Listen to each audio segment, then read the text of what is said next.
Bonjour tout le monde et bienvenue aux nouveaux arrivants.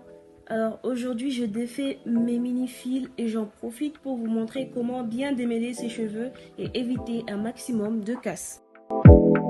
Avant de défaire les tresses, j'avais préalablement appliqué de la crème capillaire pour éviter déjà que les cheveux soient beaucoup trop secs pendant le démêlage. Comme d'habitude, je commence par séparer les cheveux pour travailler par section. Je vais commencer par derrière parce que je trouve déjà que c'est plus rapide et aussi ça peut me permettre de cacher le fait que je n'ai pas fini de défaire les cheveux au cas où j'ai une sortie urgente, bref.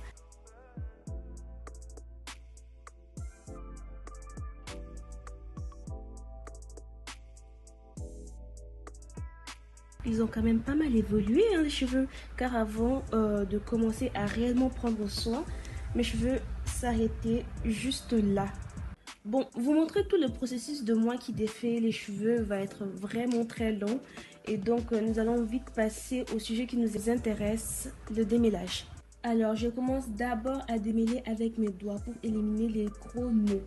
Je n'avais pas assez vu que je passais déjà le peigne après avoir enlevé chaque tresse. Ensuite, je prends mon démêloir et je commence par peigner les bouts. C'est vraiment très important parce que je vois des gens quand ils démêlent les cheveux. Déjà, ils commencent du cuir chevelure aux pointes. Alors que procéder comme ça emmêle encore plus les cheveux et puis ça fait hyper mal.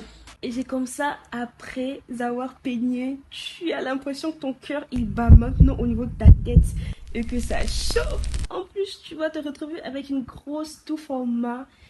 C'est juste horrible.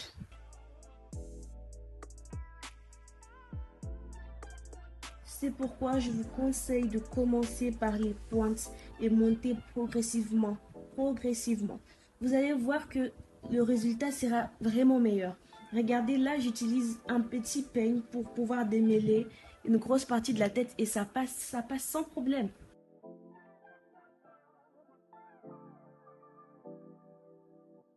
Comme je n'allais pas sortir, j'ai donc sécurisé la partie démêlée au fil. C'est très efficace car en plus de protéger les cheveux que tu as démêlés pour qu'ils ne puissent pas s'en mêler ensuite, il te permet aussi de tirer tes cheveux sans chaleur.